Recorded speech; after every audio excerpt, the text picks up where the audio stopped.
see you here. Welcome to my presentation, Aboriginal Media in Canada. This is basically a lecture that I give in my cultural policy course, and it's based upon this reading by one Kirsten Knopf, sharing our stories with all Canadians, decolonizing Aboriginal media and Aboriginal media politics in Canada. So as you may have read in the description, there are basically two major sections to the presentation.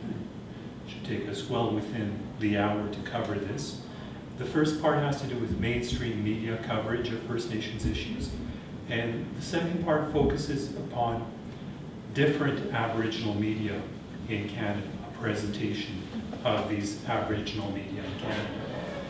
So given the small size of the group, I'm sure if you want to interact or help me out, something like that, well, I'm supposed to say thank you to the Stoll Nation for the privilege of teaching this course in this place.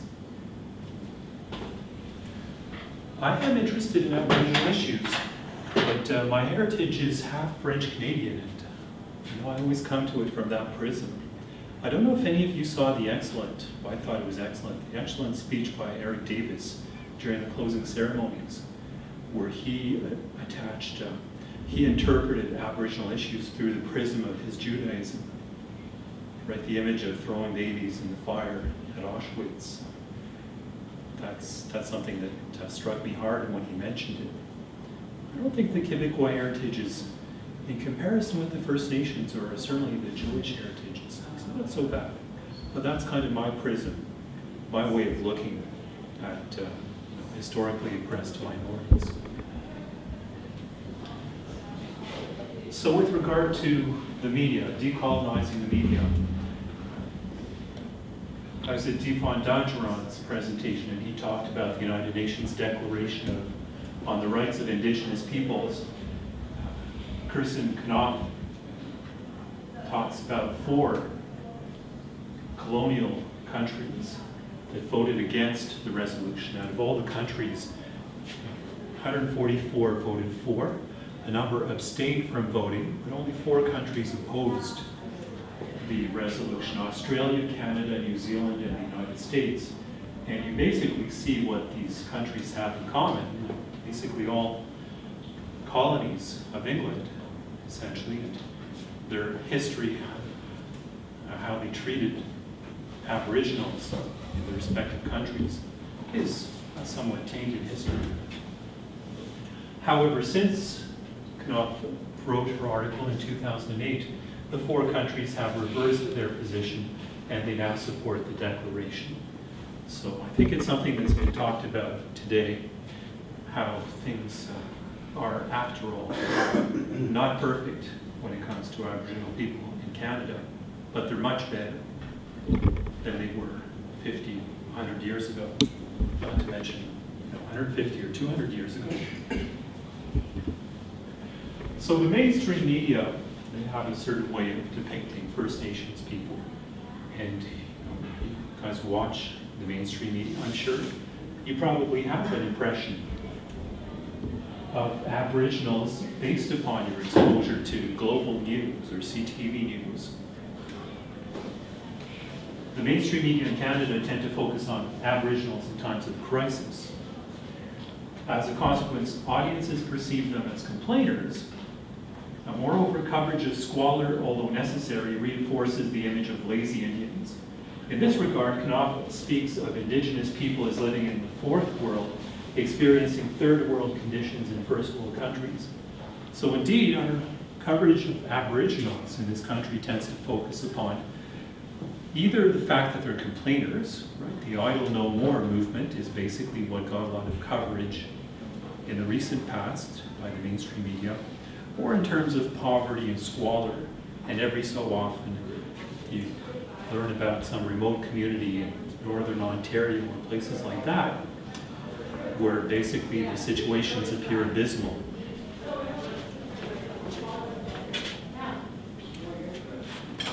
So it's really the metaphor of warriors or victims. Right? First Nations people are either warriors, right? Always upset, always angry, always complaining about something, or victims, wards of the state, unable to take care of themselves. So that's the kind of image that's propounded by the mainstream media. I don't think in 2013, there's anything malicious about mainstream media coverage. It's not that they're out to get First Nations people, it's just news production values that are like that, right? You want to give people stuff that interests them, and when it comes to First Nations issues, what's interesting are the extremes, the protests, and the victimization. So that's basically the image. Knopf quotes Jennifer David, who writes, "Stereotypes of the alcoholic on welfare, the wise elder, the squaw, the princess, the noble savage, and the warrior are just a few of the images that the media perpetuate through advertising, typecasting, and exclusion." So when you look at these different images, it probably resonates with you, right? Certain visions of First Nations people do correspond to these stereotypes. Certainly the alcoholic on welfare is an image that people can think about. I did want to mention, I read a classic of French literature just about 2 or 3 weeks ago. It's called Atala by François. Oh, this thing. Or maybe this is such. Atala by François René de Chateaubriand. Chateaubriand.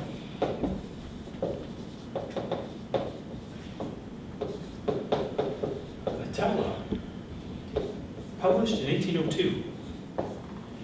And to me, this just shows you how far back the stereotypes go.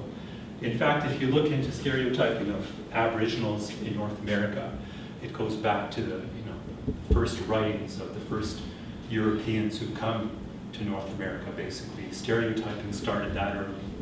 But certainly in Chateaubriand, Atala, the title character is basically a princess. She's basically a Pocahontas type. There's something maybe positive about glorifying someone, but something also reductionist about that kind of depiction of a First Nations person. So princess stereotype. Like a Pocahontas type. And narrator of novel.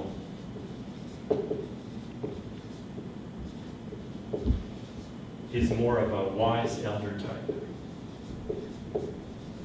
Someone who's narrating his own past, his own life story, and who's acquired a lot of wisdom as a consequence.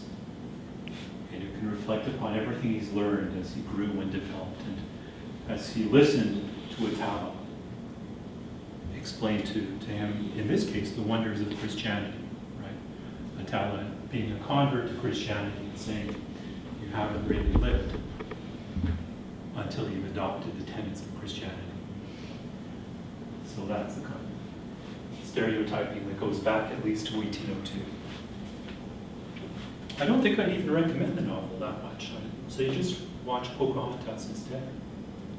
The Disney film from about 15 years ago, or Dances with Wolves. So there's a link here, Common Portrayals of Aboriginal People. So if any of you want this PowerPoint, send me an email, Aaron Spalding @ufe.ca, and I'll send it to you.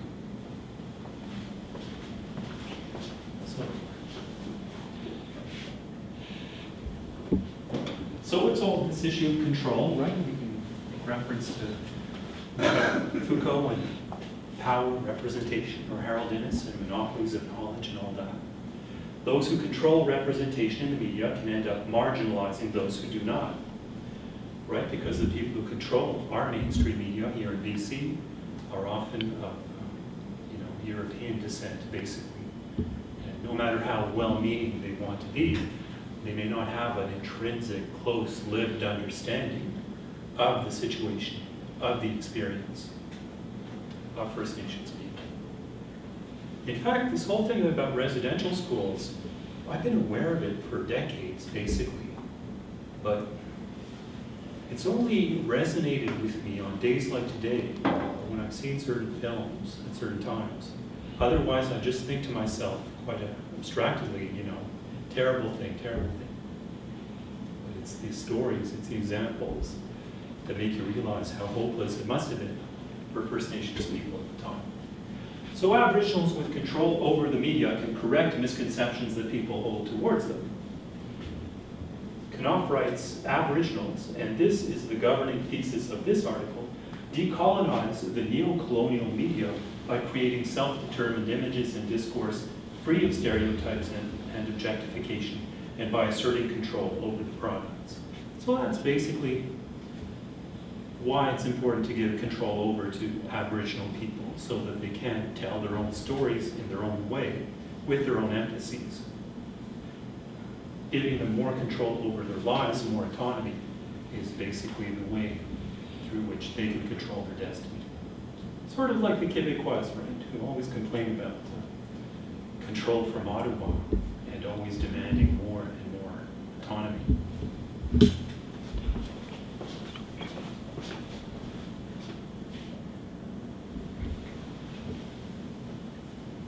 All the same, Aboriginal media's reliance on governmental support can have a chilling effect in the sense that they might not want to bite the hand that feeds them.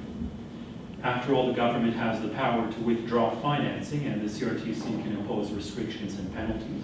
This actually raises a broader question with regard to the media in Canada. Canadian culture depends so much on government subsidies that you wonder to what extent you can freely complain about the government if you're depending on them for millions and millions of dollars of handouts. Of course, there's room for complaining, but there may be some kind of uncertainty as well.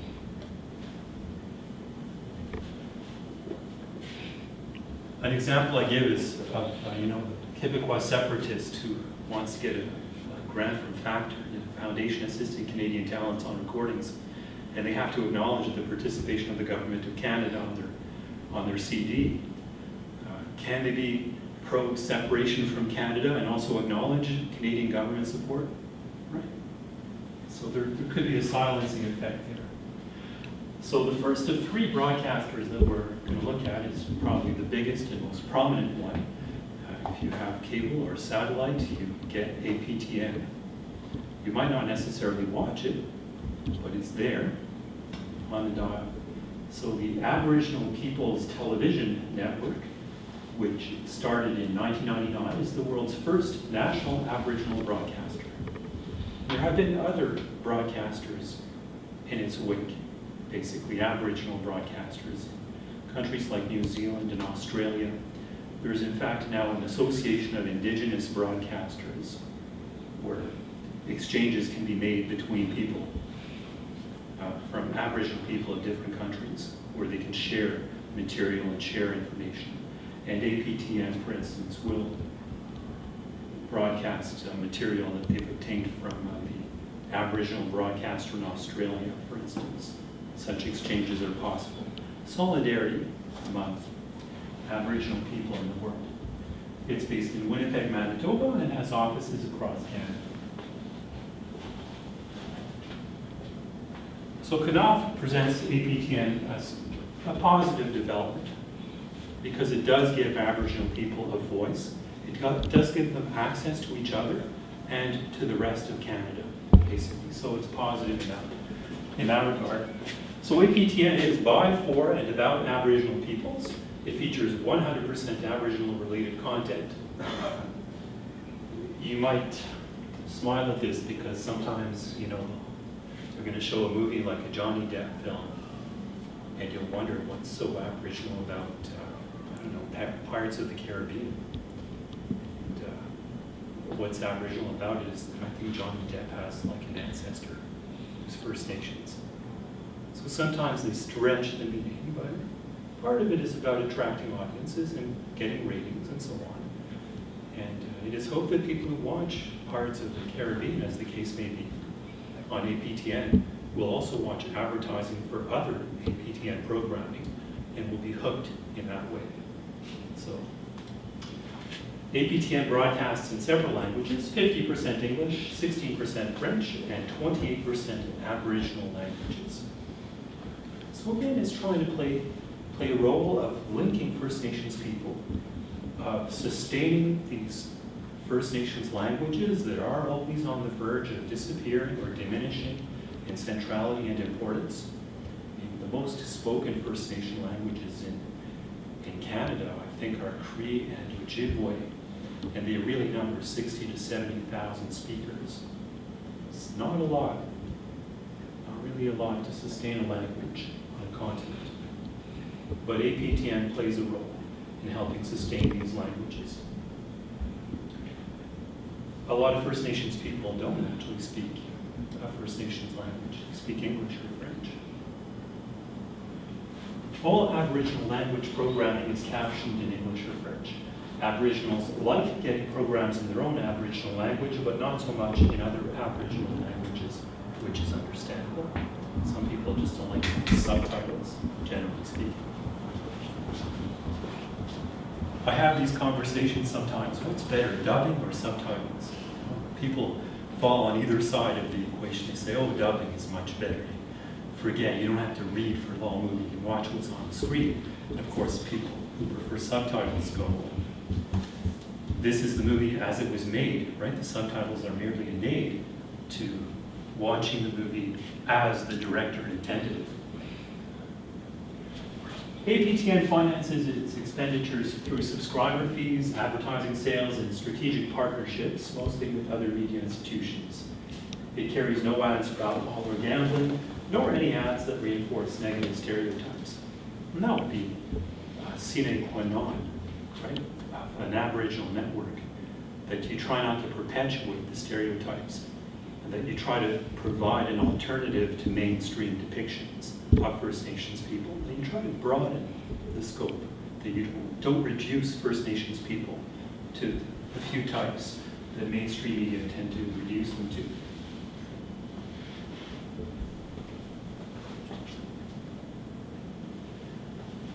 Aboriginals like APTN, but they don't necessarily watch it in great numbers. It's maybe nice to think that Aboriginals aren't so different from everyone else, and they just like what everyone else is watching, basically, right? The latest Miley Cyrus Wrecking Ball video, for instance, or something like that, as opposed to just First Nations materials.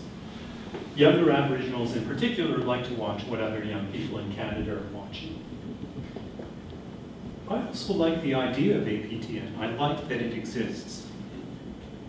It makes Canada look good, in effect, to Canadians and to the rest of the world, to the extent that the rest of the world knows there's an APTN.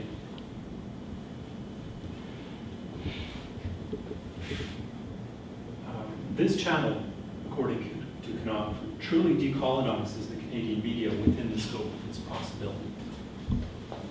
So again, a majority of employees of APTN are Aboriginal. Control over the content is Aboriginal, and this makes a difference. I have to confess that I don't watch APTN a lot myself. It has to do with just, having 500 channels, and this being one of 500 choices when it comes to television.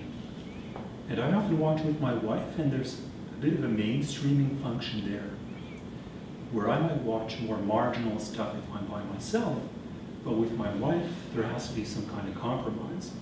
So we tend to watch more mainstream stuff as a consequence. That connects to something more general with regard to, I remember when I was single, I was weirder, I was stranger than I am now that I'm married, because I could just do the things that I wanted to do. And I guess being married means that you don't do as many weird things, because your wife keeps you in line a little bit and keeps you away from watching the really weird stuff, whatever that might be. Not that APTN is necessarily weird, but it is maybe a little different from just watching Global. So this takes us to the another media that is Aboriginal controlled, Native Communication Incorporated. And this is something that probably you have to live in Manitoba to truly appreciate, because we don't really get it here except through the internet. NCI is a public Aboriginal broadcaster that provides radio service throughout Manitoba. It started in 1971 and became province-wide in the early 1990s. It broadcasts in English, Ojibwe, Cree, and Michif. Well, I like to mention Michif. Does anybody here know what Michif is? It's not really widely spoken, and it's spoken less and less, but it was historically the language of the Métis. You know, the Métis in Manitoba are usually half Cree, half French. And Michif is basically this hybrid of Cree and French. I've gone online to listen to it, and it's just very strange, because syntactically it's basically Cree, but a lot of the vocabulary is French. So it's very weird to hear these French words in a kind of soup or mishmash that I don't understand the logic of. So that's Michif.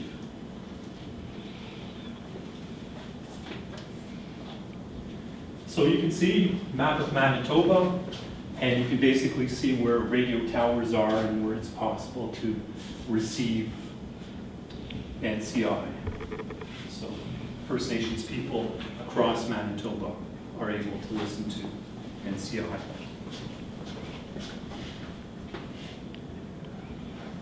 Rural Aboriginals from northern Manitoba listen to NCI. The Ojibwe and Cree broadcasts appeal mainly to an older audience. Aboriginals in urban centers such as Winnipeg seem much less interested. I guess in Winnipeg you're caught up in the bustle of urban life, and you have all these alternative stations that you can listen to. And I think First Nations people in Winnipeg probably just listen to rap stations or rock stations or whatever's popular nowadays. It's a bit, for myself as a Canadian and teaching about the CBC and stuff like that, I went through a phase when I started teaching where I thought, gosh, I have to watch more Canadian stuff. But I kind of passed that phase and I just go and tune into American programs. I don't cite myself as a good example, but I think the temptation of just watching, the mega productions from the United States is really strong. And for me to watch Murdoch Mysteries instead of Law and Order, SVU, a little too easy to make that decision. Let's take a look at the NCI-FM program guide, just to get a sense of what the broadcasting week looks like.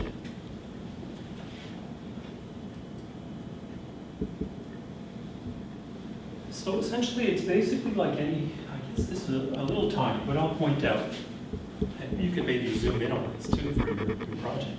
Thank you. So it's mainly English broadcasting, all basically produced by First Nations people and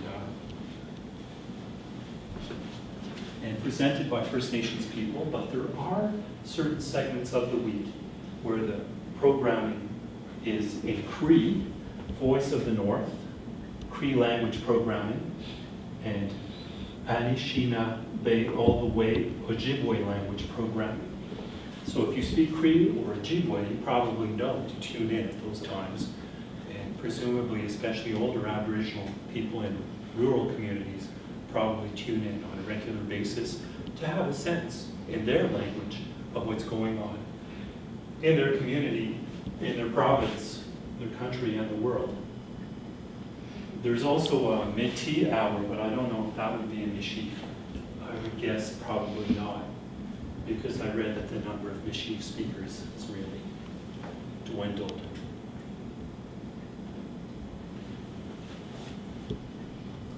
Oh, and let's listen. Let's see what's on right at this very moment. I tried this last night, and it was just some country music. It wasn't very Aboriginal.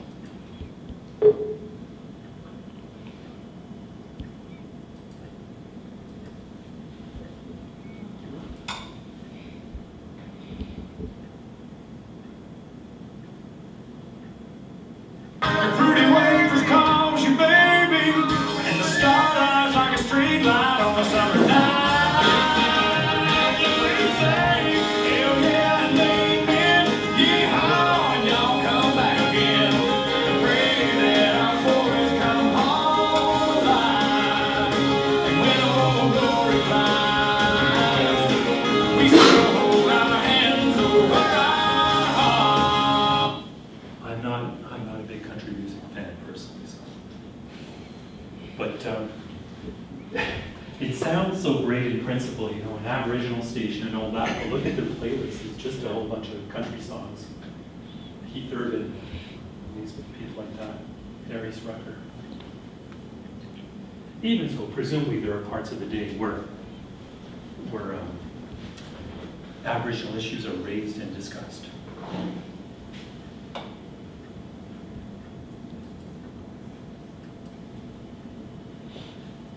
And this is the other network that I want to talk to you about. In my understanding, basically for television and radio, you have these four choices. You have APTN, NCI, and Wawatay Native Communication Society. And Aboriginal Voices Radio, which you can get at 103.6 in Vancouver. So I think that's basically the spectrum of Canadian Aboriginal media. If you limit it to television and radio, that's basically the spectrum of choices.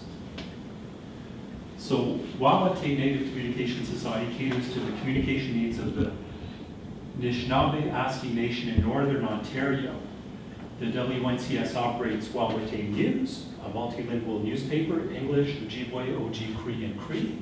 Wawatay News Online, which according to Knopf is trying to target young Aboriginals, and Wawatay TV, which produces shows carried by APTN, and the Wawatay Radio Network.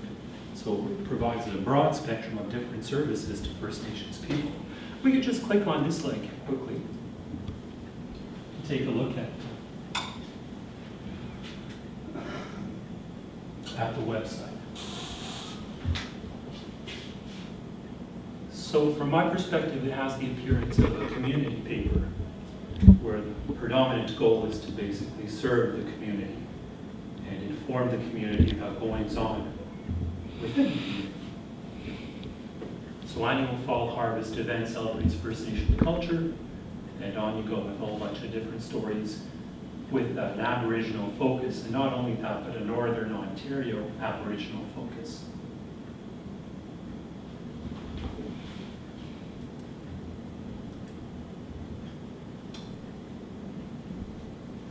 And this basically shows the extent of the Wawatay Native Communication Society, where it basically broadcasts.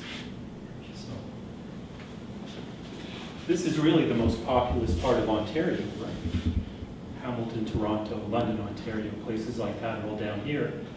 And this tends to be more rural, maybe a little more remote. This is where the First Nations people are based. At least those who are served by this particular communication society. Aboriginals own and operate the Wawatay Radio Network, whose content is, once again, 100% Aboriginal related. And we can see that that's maybe a little bit of a stretch.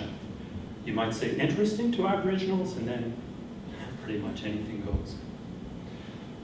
Programs oriented towards young Aboriginals are an essential addition to WRN's broadcast that otherwise runs the risk of losing a young audience, mainly because of the network's culturally motivated mandate to broadcast in Aboriginal languages.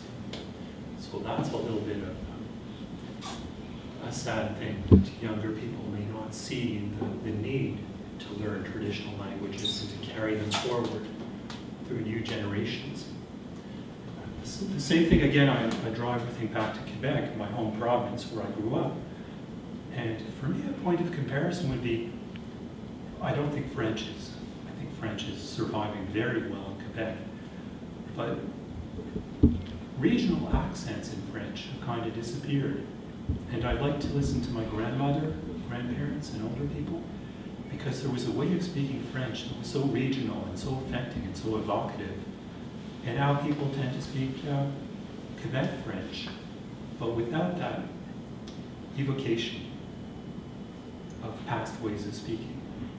And I think on a more drastic level, that may be it too, right? Older Aboriginals who grew up in relatively remote communities without the internet, sometimes before television, could maintain their language and not have to contend with the omnipresence of English. Now, younger people, understandably, are drawn to popular culture. And they may not see the importance of speaking a language that is spoken by, a few tens of thousands of people. I always thought to myself, if I learned a third language, it might be something like Spanish, because Spanish is spoken in dozens of countries, and it just seems to open you up to so much of the world. Conversely, I might not learn, or I might not be as enthusiastic about learning Inuktitut, where I think it's just spoken in the far north of North America by maybe 40,000 people. And I think that's the issue with language in general, that the strong languages tend to expand, be spoken by more and more people, and minority languages tend not to attract as many people.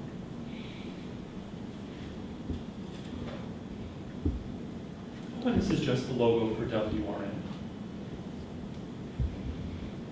Conclusion. With regard to Aboriginal media in Canada, Knopf writes, their sharing of Aboriginal experience and knowledge with mainstream Canada is one further step on the way to mainstream recognition of Aboriginal peoples as equals in Canadian society. So heads up to Canadians who have helped develop, create these First Nations media, but who have recognized also First Nations' need to express themselves. So I conclude with a set of different discussion questions, and we'll see how enthusiastic you guys feel about discussing anything that I've talked about, or whether you want to draw on your own experiences or talk about any of all of this. So basically for my questions, I've just quoted directly from Knopf. We are surrounded by media images and messages that contribute to our identity formation and our perceived place in society. And all of you, basically, right, as Canadians or whatever your background is, you all seek some kind of recognition from the mass media. Even with regard to American media, I'm always fascinated and flattered if they deign to mention Canada somewhere. So I really approach things from that kind of Canadian perspective. What if these images and messages are generated within a culture that is not our own? What if our self-image is incongruent with the national self-image constructed in the mass media? What kind of consequences does such incongruence have for individuals? And question number 2, do you watch APTN? If so, what do you watch? If not, why don't you? So is there anything that you'd like to say in response to these questions? Anybody to share? I have a question for you. Is there I work in Vancouver 2 or 3 days a week, and I drive back late at night. And I thought there was another First Nations radio station, because I always listen to it because it plays the type of hard rock that I prefer. But I'm not sure if it's a First Nations radio station or if it's just at UBC and it's just programming for 2 or 3 hours. Do you know if there's specifically First Nations radio station in Vancouver? And I thought it was 106.7, but I looked it up and that's not it. You could be right. I just know of this one. Yeah, there's another one, but I can't remember. I'll have to write it down next time I find on the radio.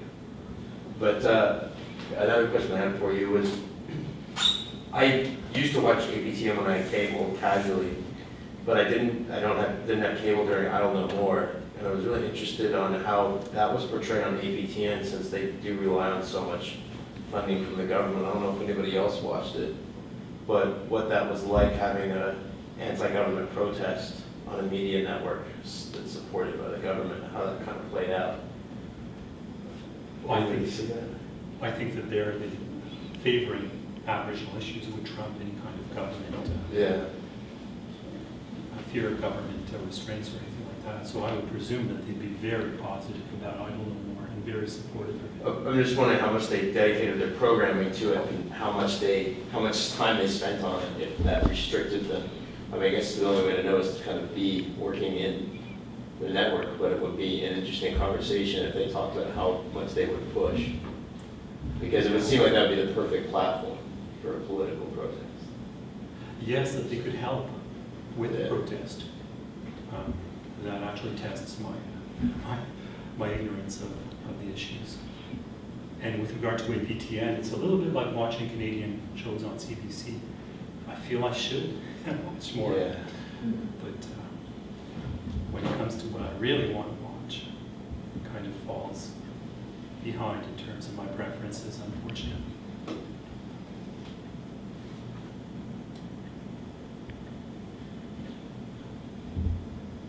What channel is APTN? Well, that's something that Person Knopf mentions, that it's fairly high up. She mentions 107 on Shaw, something like that. So she says she wishes it were further down. Indeed, a lot of us who watch TV have our preferential spaces on the TV dial. Right? And so we could easily completely ignore what's going on APTN because it's too far from those areas that we're curious about. We get Bell, for instance, and we kind of cut back on how many channels we receive, but I can say that my wife was very much into the 600 to 620 range, which is women's television and Dome and those kinds of channels all kind of clustered together.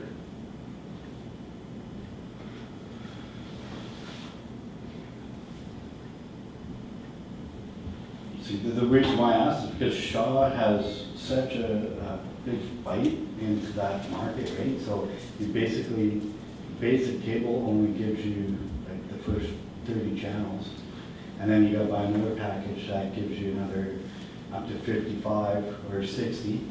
And then it goes up to 60. You don't get 60 to 80 unless you pay for certain channels, and then it goes on and on, right? So that's why I was asking, because I don't even know if I get 107. But if it's included in the basic cable, then you do. I'm not even sure if it's included in the basic cable. is. It is? Yeah, I want to say, yeah. So everyone who has cable should be getting it. I'll check it out. Like drawing the similarities from CBC as far as like if you looked at a media hierarchy, because there's lots of people as well that are like kind of going to CBC and go for the American more mainstream programming. But there's also this kind of like I feel the same way when I had it, like, well, I should watch it. Like I feel like I'm missing out on something, not understanding something well enough. But the majority of people kind of they have a limited amount of time they want to watch media, so they go for the big stuff. That's it. There are just so many different demands on their media time.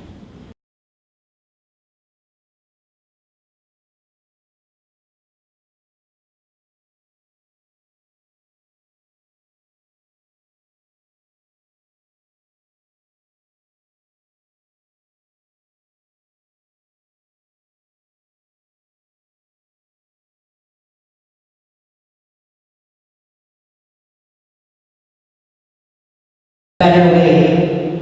And when we think of the residential school and the legacy there, our next residential school legacy, if we don't change it, is going to be the child welfare system. And that is the system that I work in, Darla works in there, Herb, Joe as well, and we see it. And it is not a good solution, and we need to come up with some new solutions. So hopefully that will be a big endeavor that maybe social work and especially UFE, we can produce some better social workers out there that see a solution rather than, the child taken and the parent left behind. Isn't that the theme of truth and reconciliation? And apparently there's 3 times more children in foster care now than there ever was in residential school. So I just want to really put that out there and plant those seeds of curiosity. And today we're going to share the Women's Empowerment Song, or the Women's Warrior Song, which comes from the Statling territory. And it was told to me that it came to Martina Pierre and Svet Lodge. And when we sing it 13 rounds for the 13 moon cycles that a female goes through. And then on the 9th round, which is the 9th month, the birth month, we raise our hand to all those women warriors. And especially when we think of the theme of the parent, left behind and the child taken. So anyhow, I'd just like to ask you all to stand, and then on the 9th round, you can raise your fist with us, and I'll ask.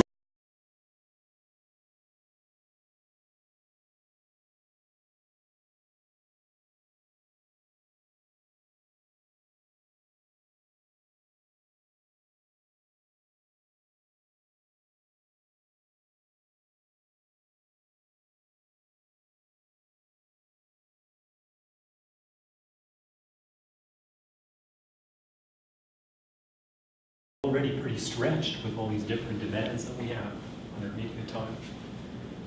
So after that, I'm always, when I'm channel switching, I'm always thinking APTN. I wonder, I should spend some time watching it. But often it's just for a very short time, and then I go, I wonder if America's Funniest Home Videos is on. Or just for laughs, gags. Intellectual, challenging stuff. If you're interested in that, you should keep an eye out for Caution Maybe Nuts on APTN, comedy show. Oh, is that the same kind of thing? It's a sketch comedy troupe, so if you're looking for the comedy, I don't actually know too many other shows on APTN, but I used to watch it all the time when I was living at my mom's, because she found it one day while trying to find something on late at night, and it basically became the default channel for a while. Let me write it on the whiteboard, and after the presentation, I'll write it down for myself. Maybe something that's effortless to watch will motivate me. I also found the children's programming good on APTN, better than other, like CBC. And I always thought that was kind of surprising, but I get it's taste as well, but I thought the production values of the children's programming animation was a lot better than other Canadian things that was on at the time. I know this isn't kids, but that's one thing that I always thought was really stuck out as like being a good example of where an Aboriginal network, well, it was premium quality, I guess you'd say. But so much has to rely on taste, it seems, and cultural background. It's kind of hard to say, well, this is good, this is bad. It might just be preference. Yeah, it might be preference for First Nations people to have the shows appear the way they do, but it's good to draw our attention to aspects of APTN that might be attractive to us as lower committed media junkies. Before I proceed, what did you call the... Caution may contain nuts. Okay. And I think there's colon after caution, but I'm not positive on that.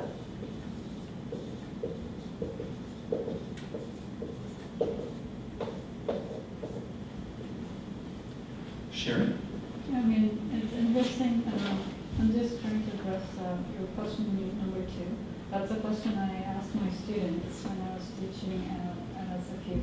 And out of, I guess, 2 students out of 130 communication students were actually watching or have actually watched APTN. And one is sort of like, for the research purpose, and the other one aware but never watched. Right? So it was surprising on my end, and I was just wondering if the authors addressed anything about the intercultural sort of aspects of APT and how to, the ways in which we can sort of use APTN as an intercultural tool, to broaden it up and broaden the access to the broader audience.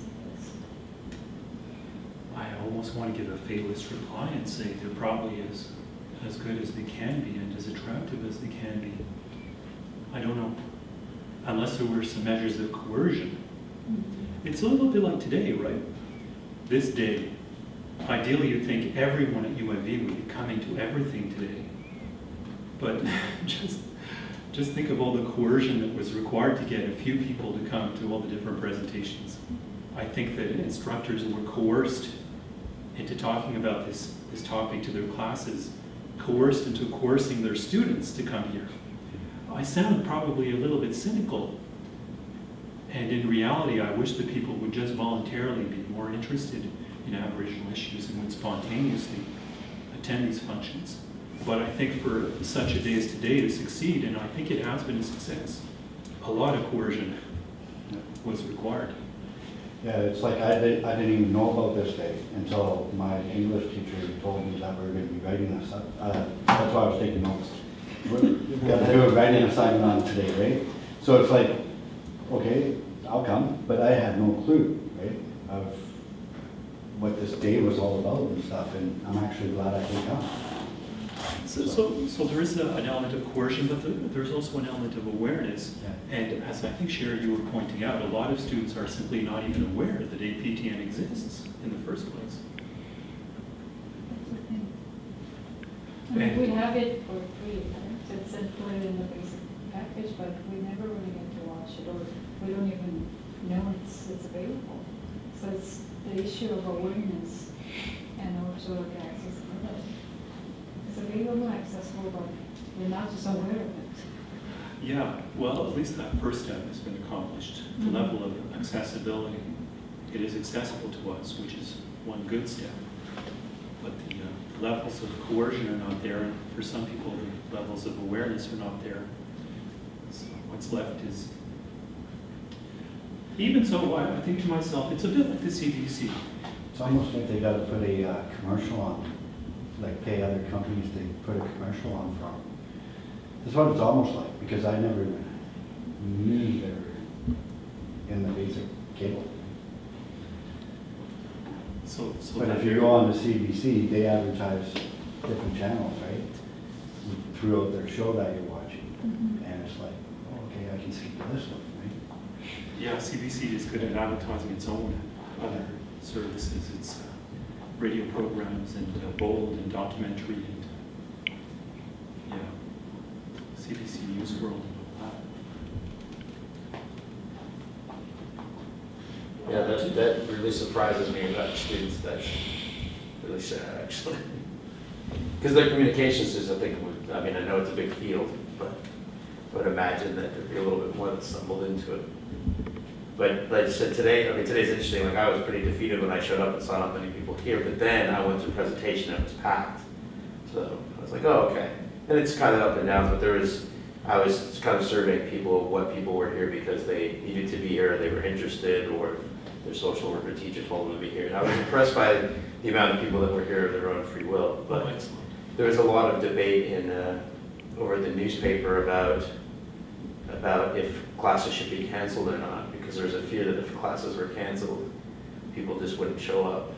And I would think that I'm a poli-sci major, more people, people interested in social justice issues would show up, but they just took it as a day off to go study and do something else. So it's that hard line between when is it appropriate when are you coercing and when are you gently pushing? There is that issue too. I often attend some of these functions that UFU organizes, and I realize that for students, unless there is that measure of coercion, a lot of them think of it as, you know, more classes. Mhm. Already I have to sit through 15 hours of classes a week, and now I have a day off, and I'm going to go and listen to more people lecturing. So there might be that as a factor too. But you're right, I've been here since 1:30, and I attended some presentations that were very well attended. And I'm sure it wasn't strictly coercion. I'm sure a lot of people are sympathetic to First Nations issues and are curious about them. Hi, Eileen. So we're just having an informal discussion. In fact, my last slide, I like my last slide. Can anybody read this? Or can you guess what the slide says? No, Thank you. It's Cree, that's a hint. Yeah. I'll show you beneath the slide, actually.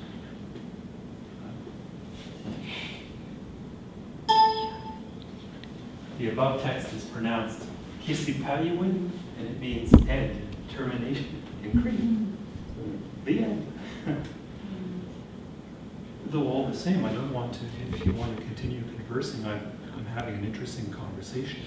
And a virtue of a small group is that it's more interactive that way. One thing about APTN, as I said, is I like the idea of its existing. It's just like the CBC has struggled with declining viewership as there's so much more competition for audiences for the CBC. But I think if the Harper government were to abolish the CBC, for instance, there'd be a massive outcry in Canada. At least I like to think that that would occur. Because even though people don't watch the CBC that much, they like the idea of its being there. And it's being available potentially to watch, even if you never do. a little bit like hoarders, right? They know that they're never going to really need that thing, but they like to have it at their disposal just in case.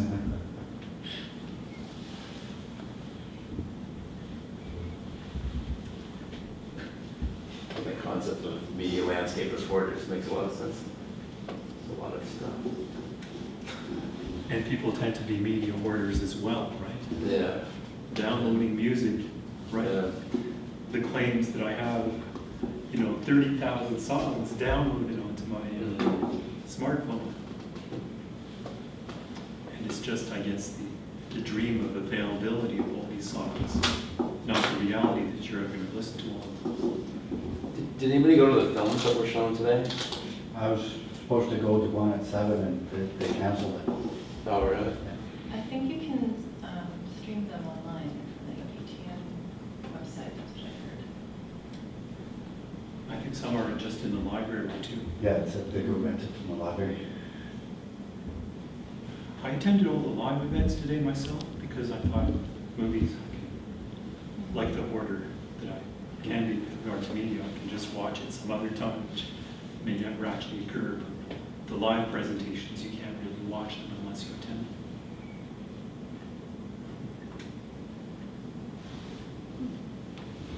I think one thing that I've just observed, I haven't really paid probably as much attention as I should to it, is it seems a lot of times First Nations are able to do well in the music cultural industries. Then they have those people speaking out on First Nations issues, and they're not informed like their band leaders are, or like the lawyers are. And so it creates, again, this stereotype that First Nations people don't understand, that they're not competent, because they have a very young 17-year-old hip-hop artist representing them politically. And so people turn on the radio and go, oh, see? But, it's like, well, it's a 17-year-old kid. He's not representing an entire civilization of people. But that seems to be where they do well media-wise. So media interviews, and for the CBC, Anna Maria Tremonti always tends to interview those types, as opposed to lawyers or more scholarly people. Well, I think of issues regarding the representations of African Americans. Often it is said that you tend to see them in basically music, comedy, and sports. But if you think of African Americans who are famous, apart from Barack Obama, probably the first names that will come to mind will be sports, music, or comedy personalities. And these people who you think about probably are outstanding people, but do they adequately represent the entirety of African Americans? Probably not. Or the diversity of African Americans. So I think that would be the same thing, right? Who are the First Nations people who we come across? And are they genuinely representative of the average First Nations person, or the diversity? Right, the other issue that comes up is that First Nations people, even in BC, originally spoke all these different languages. And when you speak of a different language, you speak of a different culture. Right? Language and culture are basically closely related as distinguishing features of groups in society. So even when we talk about First Nations people in BC, you have an incredible diversity traditionally. I guess that's why here we make reference to the Stolen Nation, because it's the nation that's based here, as opposed to First Nations people who live elsewhere in the province.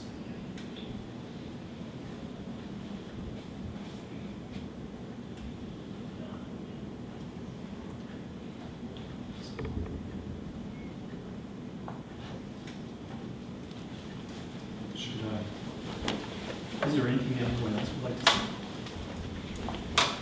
Well, it's a great presentation. Thank you, Sherry. And I'm really happy that you guys showed up. Thank you. I applaud you too. You are free.